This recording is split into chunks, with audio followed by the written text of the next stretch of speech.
Society global members and guests. Good morning, hello, and good evening from Tokyo. My name is Sawako Hidaka, Executive Director of Asia Society Japan Center.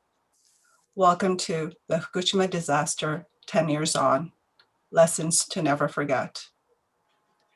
Friday, March 11, 2011. It was a warm spring afternoon, people trying to wrap up the day for the weekend. At 2:46 p.m., an earthquake of magnitude 9.0 struck the Pacific coast of northern Japan.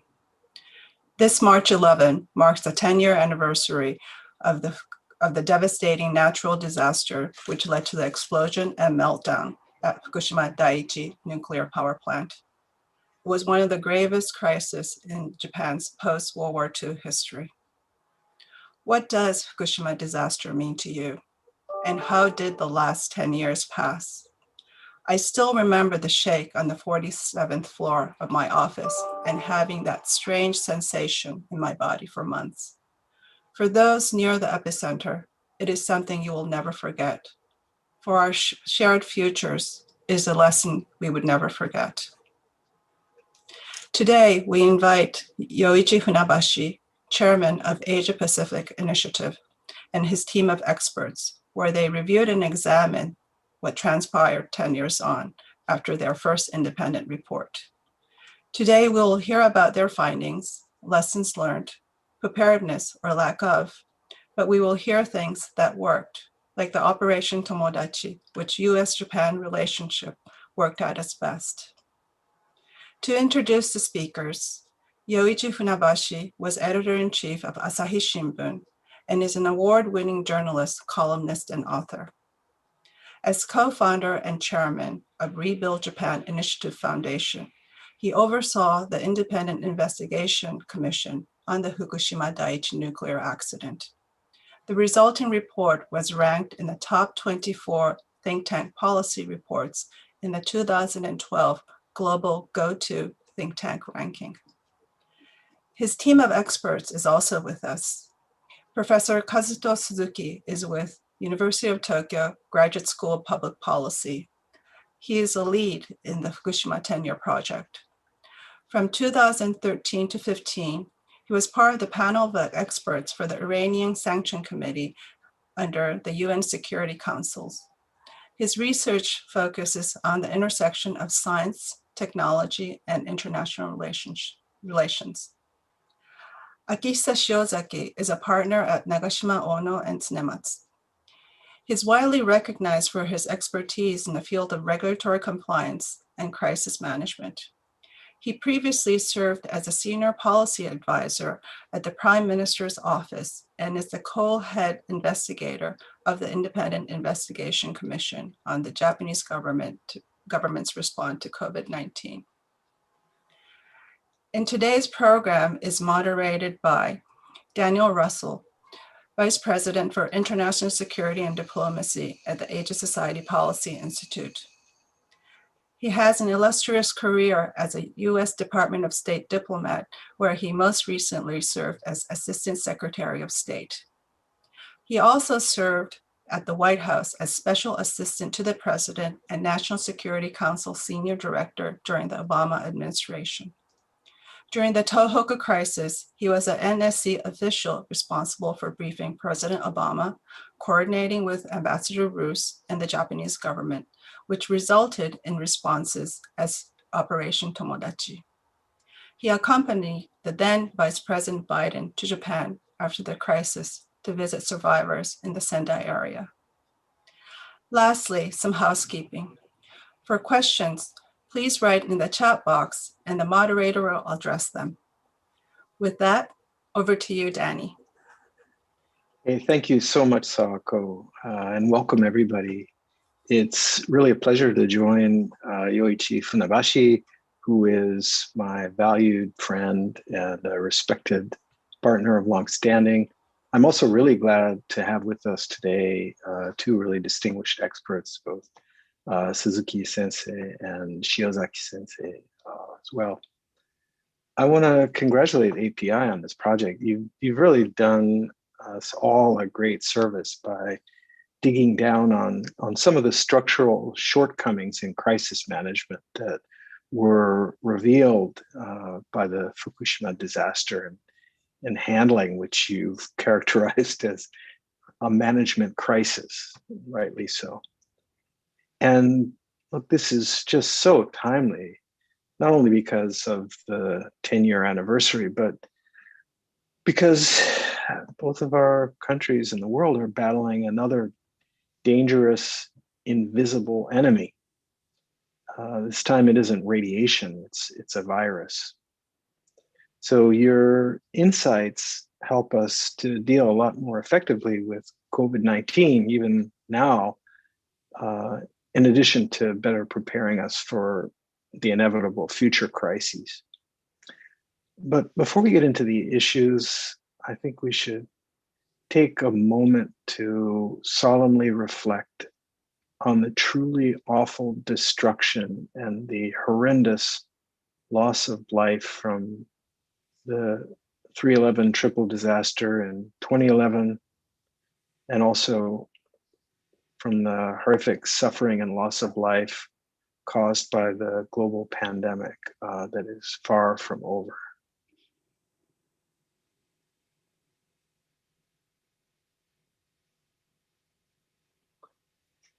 See, we mustn't forget that there's nothing abstract about improving crisis management. It's about human life. It's about real people.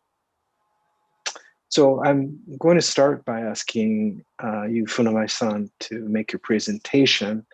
And following that, there'll be a lot to talk about. I very much hope we can discuss the role that the US-Japan alliance played in the crisis, as well as the impact that the 3/11 crisis had on the alliance itself. But before we start, indulge me, please. Let me share what is for me a very powerful memory of that day.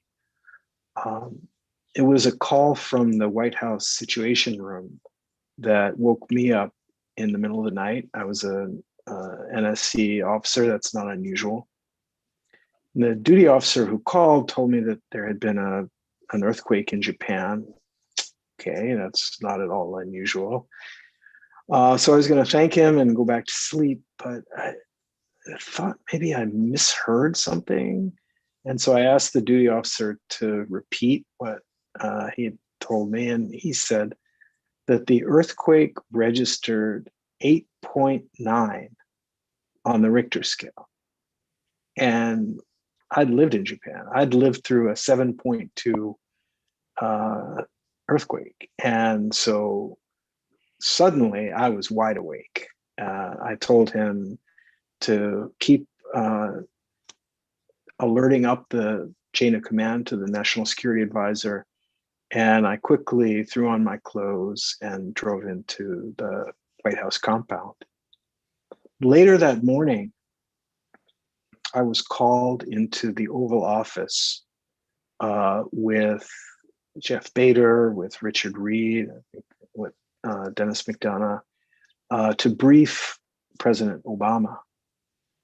And we each described what we knew so far about the situation, what we thought. And I remember telling him that the casualties were, numbers were still very preliminary, but the projection was that they would be in the range of maybe 20,000 lives lost. And President Obama looked at me and said, "You tell them that we will do everything in our power to help Japan." And after 10 years, I still get chills just thinking about that moment. In any case, we're 10 years later. That's enough for me. So Funabashi-san, over to you, please. Thank you, Danny. First, I would like to express my deep gratitude to Asia Society for co-hosting this event with the Asia Pacific Initiative. It's a very great pleasure to be on this panel with Daniel Russel, my old friend, and along with Aki Shiozaki and Kazuto Suzuki. Both of them contributed to the two reports, Fukushima report and coronavirus report. Professor Suzuki was also the chair of the most recent latest report on Japanese government's response to coronavirus, which we just published. So I'm looking forward to fruitful discussion today. The Fukushima nuclear crisis was Japan's largest national crisis over the past 70 years since the end of World War II. And it was at this time that Japan realized that she was almost totally unprepared for contingency planning.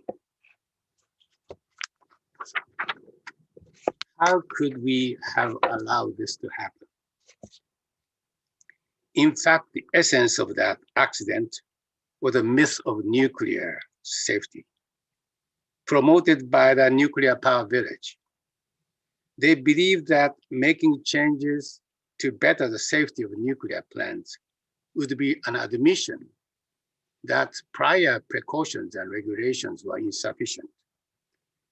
Since the public still had strong anti-nuclear sentiments due to their traumatic experience of Hiroshima and Nagasaki, they did not want to admit that these nuclear plants were not zero risk.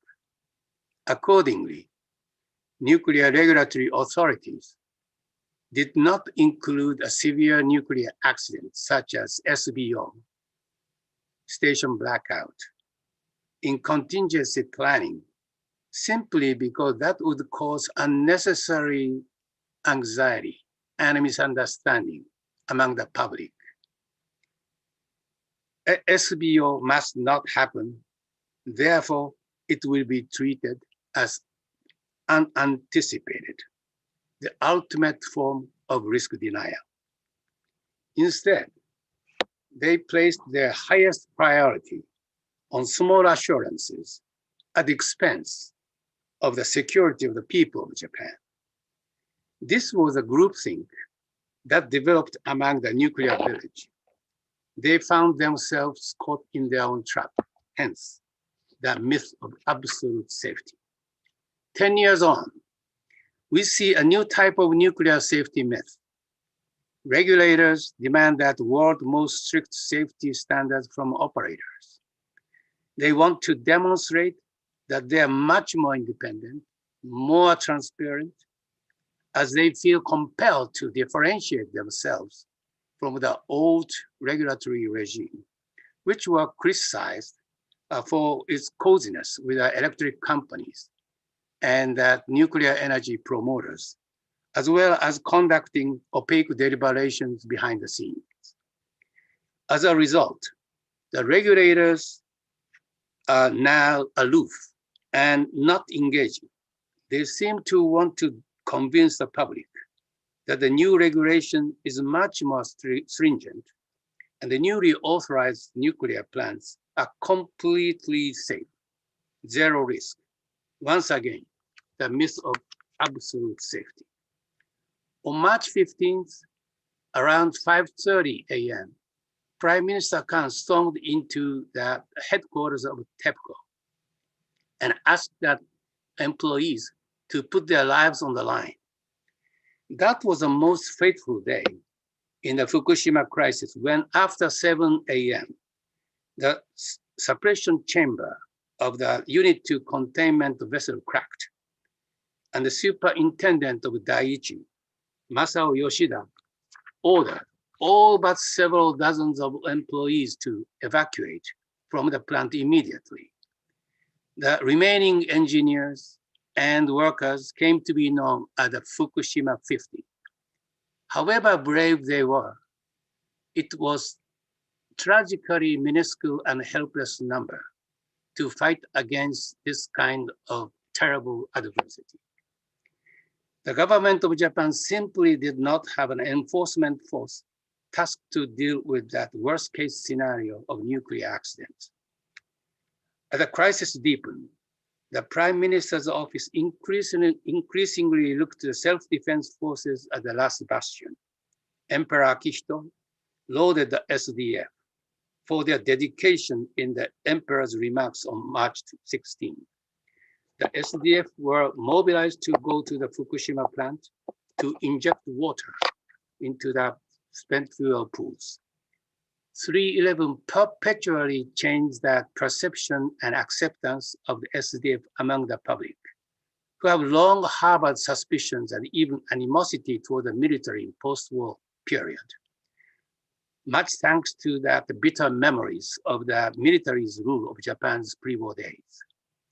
95% of the population described the SDF's response to that disaster positively. Among all the public institutions, the SDF are the most trusted now, even surpassing the Supreme Court. However, the SDF is now in dilemma. It is always in high demand whenever Japan is hit by natural disasters and pandemics. It is widely regarded as everybody's bastion at any time, a jack of all trades. The SDF, however, must confront the increasing pressing security challenges from China and North Korea. Meanwhile, as Japan's ally, the United States dispatched a maximum of 24,000 soldiers and sailors to the disaster area immediately after the earthquake.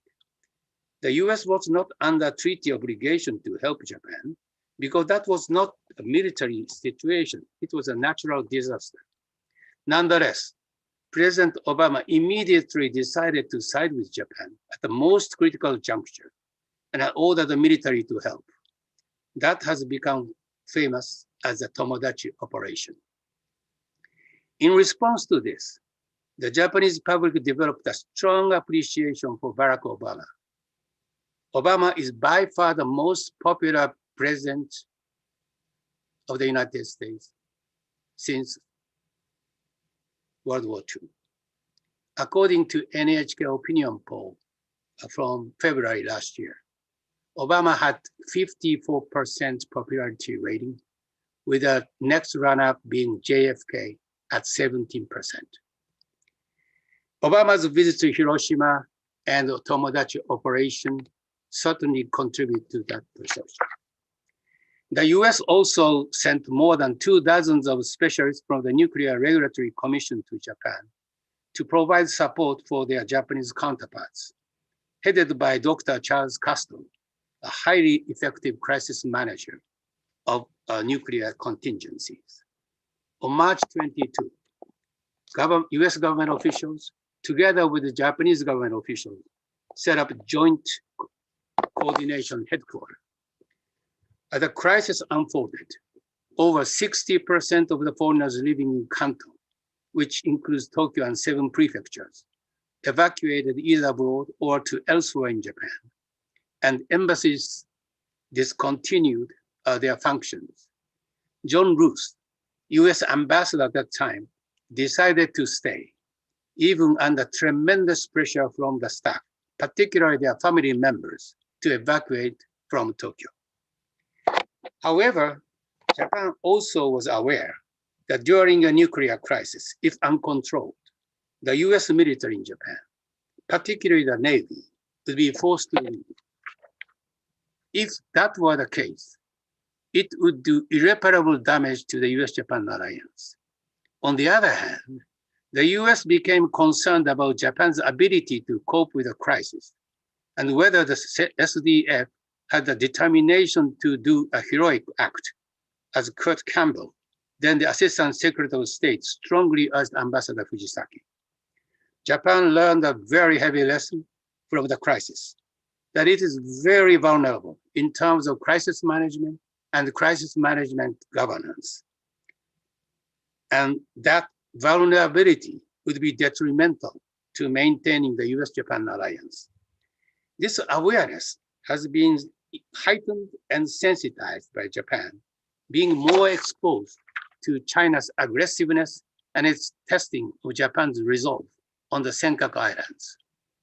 After the DPJ government fell, the Abe administration decided to defend its own territories, first and foremost by themselves, and enacted a law to allow Japan to exercise its collective self-defense so as to strengthen the US-Japan alliance. The lessons learned during the Fukushima crisis created a backdrop for searching for a more resilient and independent Japan, eventually evolving Japan's national security state. Albeit this kind of evolution does not occur in a straight line, rather in zigzag, which can also be seen in the most recent Japanese government response to coronavirus crisis. Thank you very much. Wow, Funabashi-san, thank you. That was terrific. That was very powerful and very informative. Wow. You know, you talked about risk denial. That's, you know, akin to the old saying, if you speak of the devil, he will appear. So it's better to just not talk about the things that we don't want to have happen. That's really a reminder to us about how human governments are. And you also mentioned the Khan government turning to the military as the solution in a time of crisis, and how much that did to transform public attitudes and acceptance of the Japan Self-Defense Force. So I'm intrigued by that. And you touched on or connected that to Operation Tomodachi, which maybe we can come back to, and to public attitudes of Barack in Japan towards Barack Obama. I vividly remember Obama's very powerful visit to the Japanese embassy in Washington to sign a condolence book, where the instructions I'd gotten were strictly no statement. He's not going to say anything. He's not going to answer any questions. And so we didn't give him any statement to make. And as Obama often did, he decided in the moment to speak, and the remarks that he made were more touching and more beautiful than anything that my colleagues and I, along with the speechwriters, could have possibly given him. Yeah. But Leslie, you know, you also touched on the contributions of important people who were on the scene in the U.S. side, people like Chuck Casto and Ambassador John Roos. But at the same time, you know, there was also a lot of friction. There was tension over things like, you know, information sharing and decision making and so on. So could we borrow your analysis, your analytic eyes, the 10 years of hindsight, and ask you to share with us some of the important ways that you think that the Fukushima disaster, the 3/11 experience, affected the US-Japan alliance, the relationship? Yeah, Danny, I think it has eventually contributed to strengthen the US-Japan alliance. And I think I will give some credit to Abe administration to really enact that collective self-defense to enable the collective self-defense to actually enhance the mutuality of the US-Japan alliance. Certainly, you know, Japan felt keenly a sense of being abandoned if that nuclear situation would have become to be uncontrollable. But Japan also equally started to sense that Japan could be abandoned by the United States over Senkaku Islands around a similar period of time. So I think that's both factors became to be congruent, resonated. So I think that's now it's much better shape, even though we are confronted with very new kind of challenge from China in terms of geoeconomics and the others. But overall, I think that Fukushima eventually paved the way for much, I think, a solid relationship, security relationship between two countries. Yeah, well, thank you for that.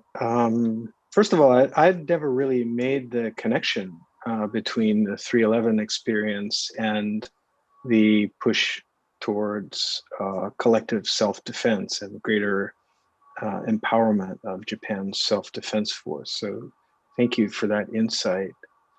With respect to the impact on perceptions and attitudes towards the United States and US military, this is purely anecdotal, but I remember when I went with then Vice President Biden to the Sendai area and visited some of the affected areas, we had time to talk to a range of people, and I was also able to go out on my own while the Vice President was in a different meeting and look around and talk to people. And of course, I can speak Japanese. One of the observations that was relayed to me was of an elderly lady who, during Operation Tomodachi, was being assisted by some U.S. military personnel in the evacuation, and she said, "The last time that I got help from a U.S. soldier, I was a child, and he gave me some candy, some chocolate."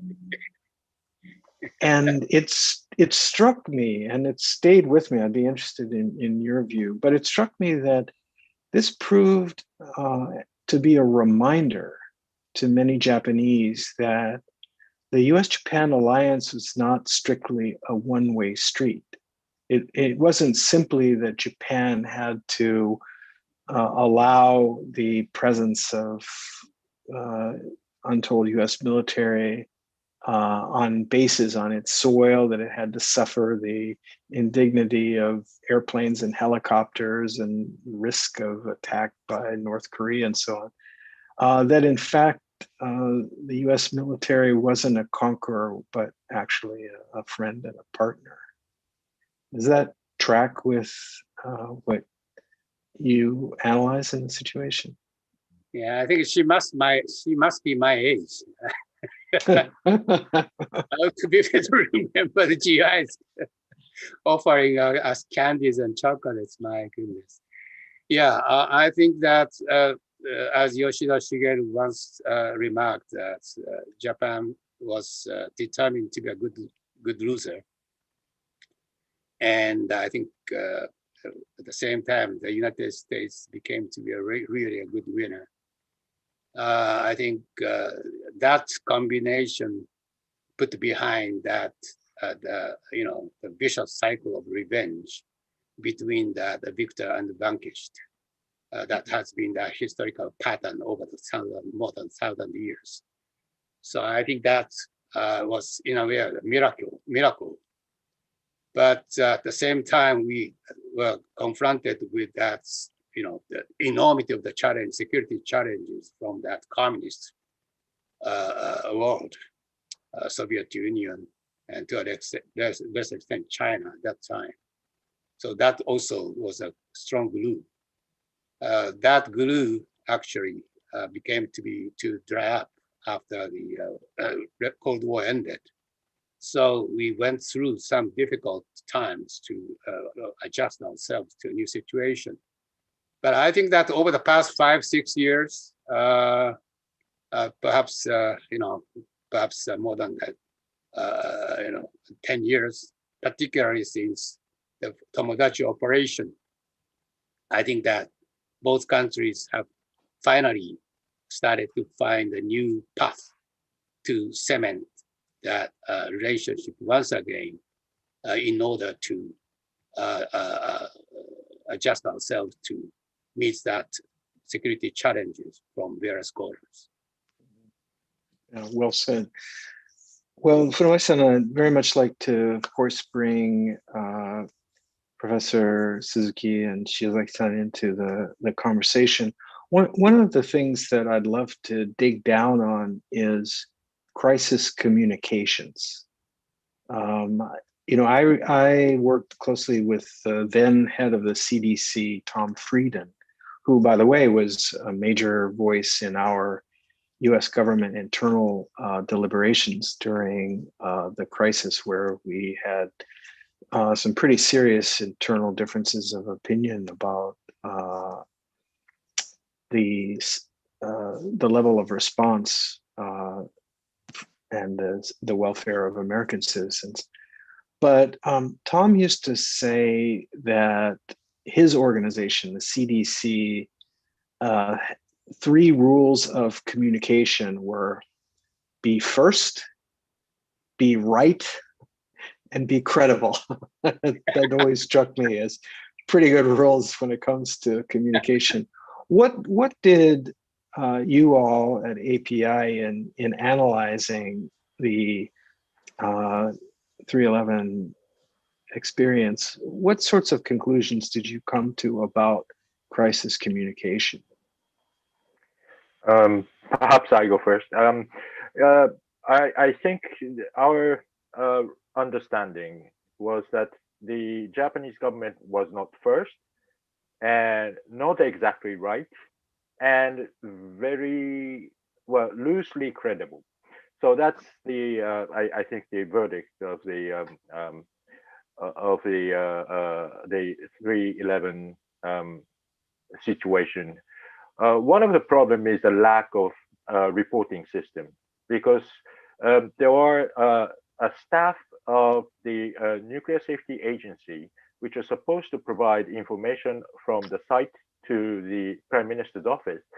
But this staff has already left the site, so that there was no direct connection or the chain of information from the site to the Prime Minister's office. And therefore, it takes a week to establish a sort of a joint combined headquarters of the TEPCO, the operator of the Fukushima Daiichi nuclear site, and the government. So up until then, there was a very weak link of the information flow, and the information does not come to the government first. So that made the chain of command and the analysis of the situation very weak in a way. And the Prime Minister Khan was was very frustrated. So he took a helicopter to visit the Fukushima Daiichi site on the day after the situation became critical. And then he also visited the headquarters of the TEPCO, and to I think in his term that he tried to encourage people, but the reality is that he just denounced this lack of information. So I think there was a problem of the accuracy and the quickness of the information gathering, and that eventually leads to the very loose credibilities. The chief secretariat of the cabinet, Mr. Edano, was he was full force and being on TV almost 24 hours, but what he can deliver was very limited. So he, as a person, was credible, but I think that what he said was not extremely convincing for the people, and I think which eventually leads to the question of the legacy of this misunderstanding of the situation in Fukushima and the sort of a lasting effect of the radiation in the region. Yeah, interesting. Thank you very much for that, Professor Suzuki.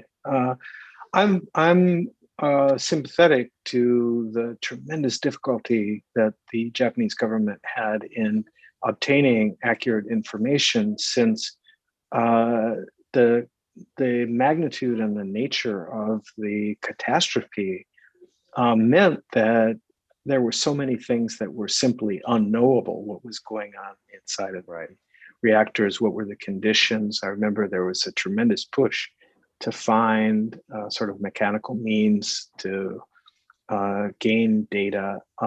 There was also, as I recall, a lot of inconsistency in communicating. And I agree with you. I think that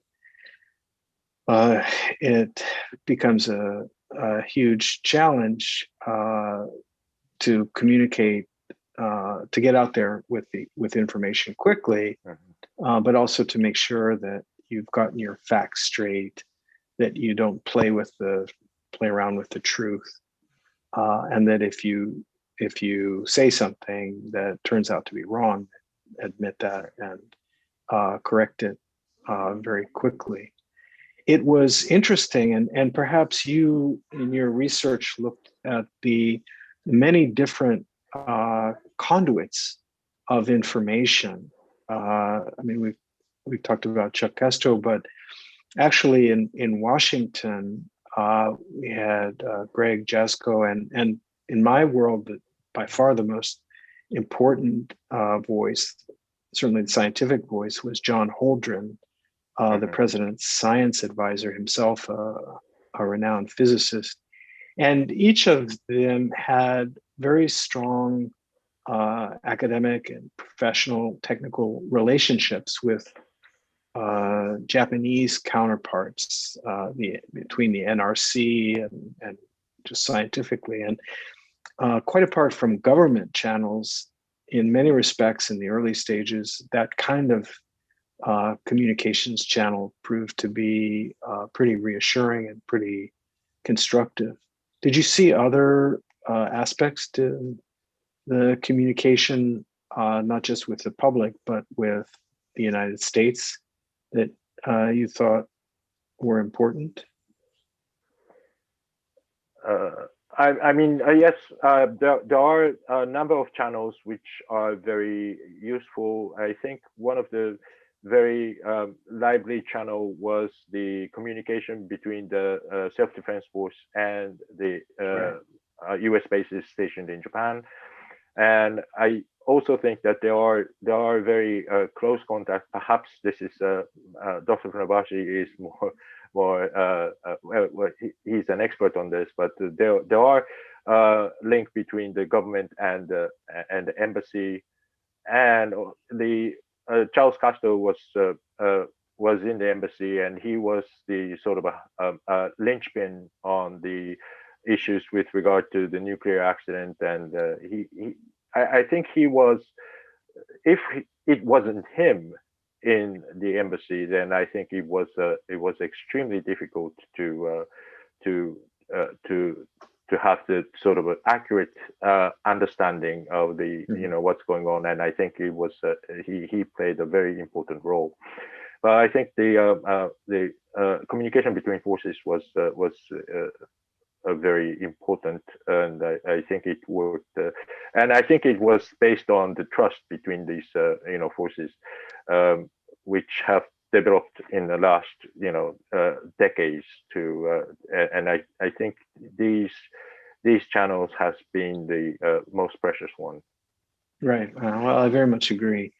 And I'll say there was a lot of learning to be done on both sides in terms of our emergency sort of crisis assistance teams, the DART teams, the Environmental Protection Agency, and the other AID folks that were deployed early on. The US and of course central role was played by FEMA. FEMA, these other agencies are used to dealing with disasters in developing countries that don't have strong governance infrastructures, and they have a tendency to go in and take over. But in Japan, the Americans couldn't take over and quickly learned to work within the Japanese system, because Japan has a very strong governance system. And I think that the extent of the bilateral relationship, the experience together, and particularly, as you point out, the military's connection with the self-defense force helped avoid a lot of problems at the early stage.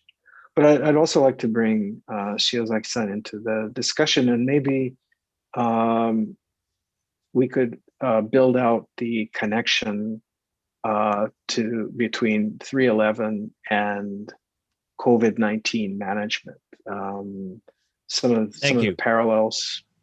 Can you? I think a comparison between Fukushima and COVID-19 allows us to recognize what we have been able to learn since Fukushima and what we haven't been able to learn.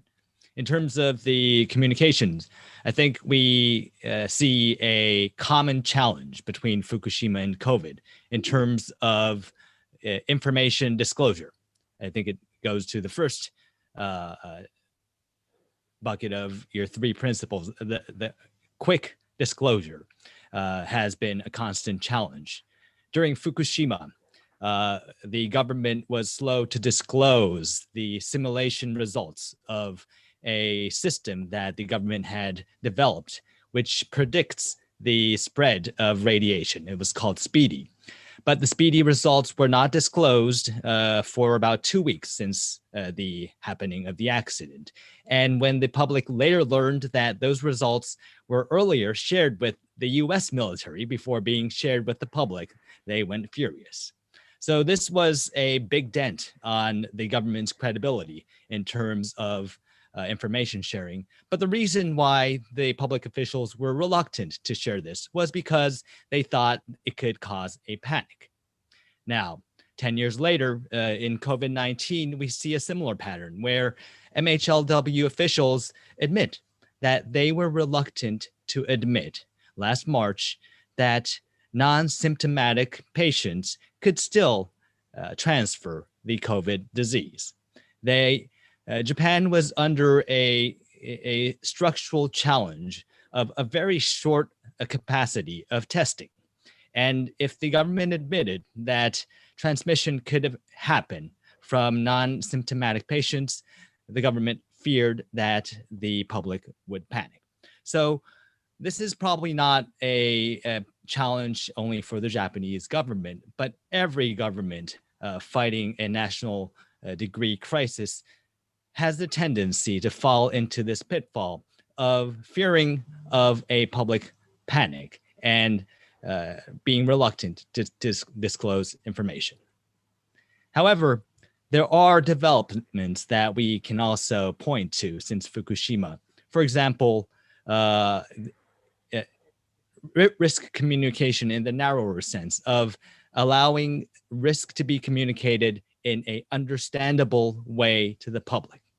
Oftentimes, these crises include a lot of technical jargon that is often difficult for the public to understand. Especially in the Fukushima case, the big issue was how do you treat a low dose exposure that might be contained in agricultural products. And when the Chief Cabinet Secretary Edano stated that there's no immediate impact on the human body, a lot of people speculated, does that mean that there could be a long-term impact to my son, to my babies? And they all fled to a zero risk tolerance. They shied away from eating anything from Fukushima. 10 years later, during the COVID-19, I think the Japanese government has adopted a more structural approach to risk communication. They've assembled a team of experts, not just one expert, but a team of scientific experts to craft understandable communication, which is most representative by the slogan, the 3 C's, the closed space, crowded places, and close contact settings, which became an internationally known slogan for which situations you need to be careful of to prevent a cluster from happening in a COVID situation. Interesting. Yeah, I think you're making a really important set of points, including the fact that generally speaking, people can handle bad news. What they can't handle is not having confidence in their leaders and confidence that their leaders are being straight with them. But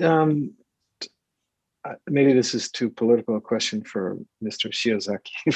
So Funabashi-san, you can handle it perhaps. But beyond crisis communication, when I compare sort of the government's management of 3/11 and the government's management today of COVID-19, I'm struck that back in 2011, Naoto Kan was not a strong leader.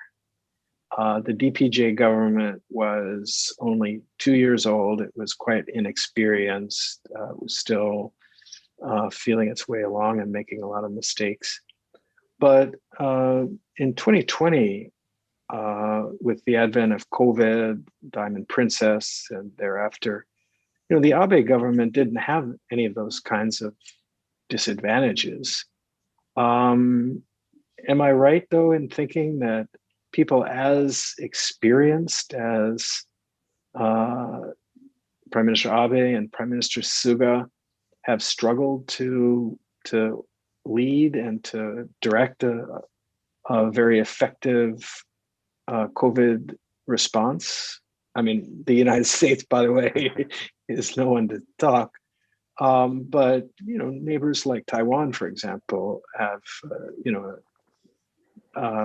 racked up a very strong record. How do you interpret this? I think we can point to 2 factors that differentiate the Abe administration's response to that of Fukushima. One is the fact that the Abe administration had 7 years of government experience before heading into the crisis. Running a national government operation is a challenge for anybody, but having that experience allows you to know where the information is, who to call to, and what team to assemble. And obviously, this has helped the response to COVID. Secondly, I think we need to be mindful of the differences in the nature of the crises unfolding. The nuclear accident unfolded in a much faster pace than the COVID. And with COVID, the government did have time to reset some of their earlier mistakes and approach this situation in a more structural approach.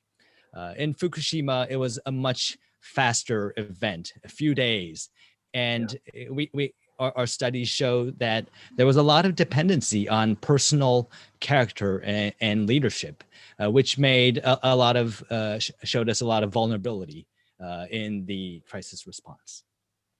Wow, well, great answer, and those are great insights. Some of the questions that are coming in from the audience focus on environmental policy. And Fukushima was a very fast-breaking crisis. COVID-19 evolved over the space of weeks and months, but a bigger crisis looming at us, of course, is climate change and the environmental consequences of global warming. And I wonder if any of you could speak to the interest that the audience has in sort of understanding what the trend lines are in Japan, some of which, as Funabashi-san mentioned, are directly affected by the 3/11 experience. Is there a restoration of confidence in the authorities, such as to permit a return reliance on nuclear energy, for example, which of course is clean energy? How do any of you see the connections with environmental and, for that matter, energy policy?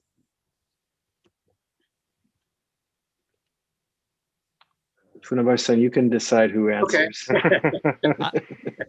I can go first if. Sure.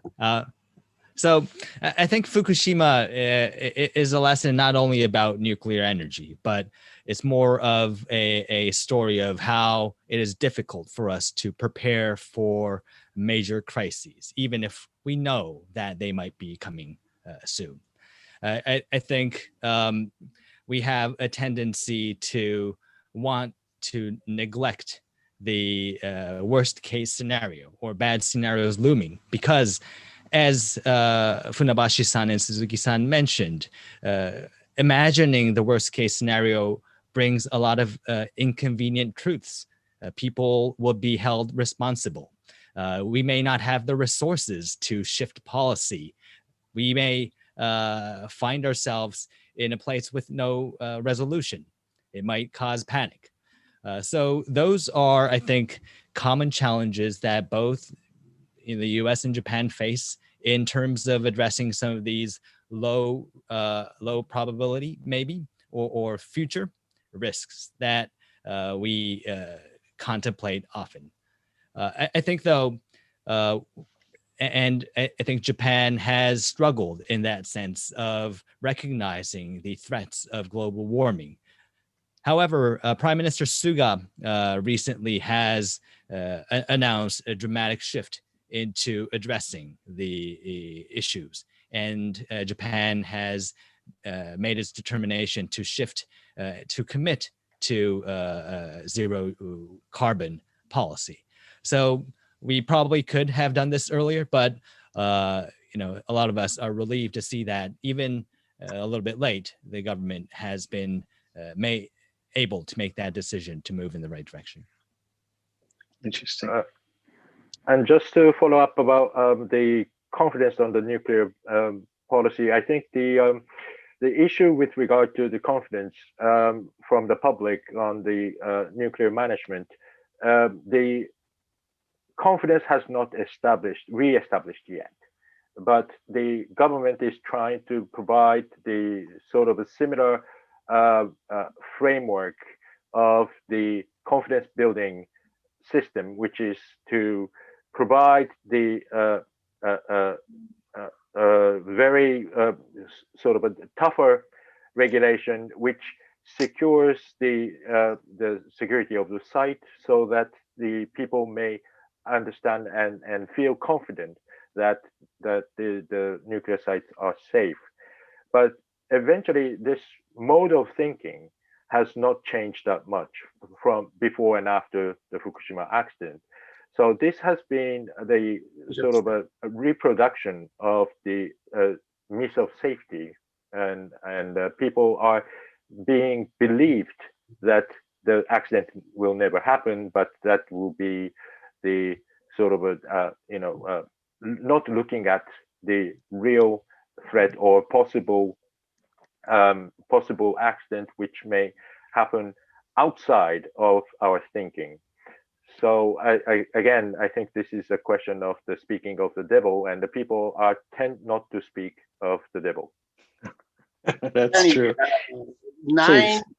Nine reactors at the 5 nuclear plants out of 27 plants which have applied for restarting have been approved. Only 9. Okay. So, and the majority of the public still is opposed to restarting the nuclear plants. So it's still a long way to go. But nonetheless, I think since Prime Minister Suga put forward that goal of carbon neutral 2050. I think it has really, there has emerged a new, I think, awareness that at least some part of that new, composition of energy balance must come from nuclear energy. So I think it has started to change. I think recently, maybe. Interesting. Well, I mean, I think you're making it very clear that the task for the government is to show the intersection between environmental responsibility and nuclear regulatory responsibility, and that leaders can't simply ask the public to believe or to take their word for it. They have to instill some confidence. If we had more time, Funabashi-san, I would ask you how, if Tomodachi and the US response to 3/11 bolstered the Japanese public's confidence and affection for the United States, what the impact of the US abysmal handling of the COVID-19 crisis did for Japanese public attitudes. But fortunately, we have run out of time because I'm not sure I want to hear the answer. So at this point, first of all, let me sincerely thank the Asia Pacific Initiative team for some really great work and for this great explanation, and particularly Suzuki-san, Sensei Shiozaki-san, and Funabashi-san. And allow me, if I could, to turn the spotlight over to my colleague, Margaret Conley, to wrap up. She's the director of Asia Society's Northern California Center. So Margaret, for your parting shot. Thank you, Danny, and to all of our speakers today, Mr. Funabashi, Mr. Shiozaki, and Mr. Suzuki. I was a reporter on the ground in Japan during Fukushima, and I will never forget the frequency of all of the aftershocks and those swaying skyscrapers. So I really appreciate your report and all the hard work that you've done. It's been a pleasure to collaborate on this event with 3 Asia Society centers in Tokyo, Japan, our headquarters in New York, and here in Northern California. Thank you to our colleagues James Kondo and Sawako Hidaka in Japan, and Tom Nagorski, John Huang, and Oscar de la Fey in New York. Thanks also to our friends from the American Chamber of Commerce and the German Chamber of Commerce. We appreciate you being with us. For our audience, Asia Society is hosting virtual programs around the world, and you can find the full list of events at asiasociety.org/online, asiasociety.org//online. Access is free for members, so do please join us and keep your memberships current. You can do this by getting in touch with us through any of our center websites. For those joining our VIP reception, click on the Zoom link that was emailed to you right before this program. We're going to continue the conversation with Danny Russel and the former ambassador to Japan, who is also on the ground, John Roos. Good morning, good evening, and from all of us at Asia Society, stay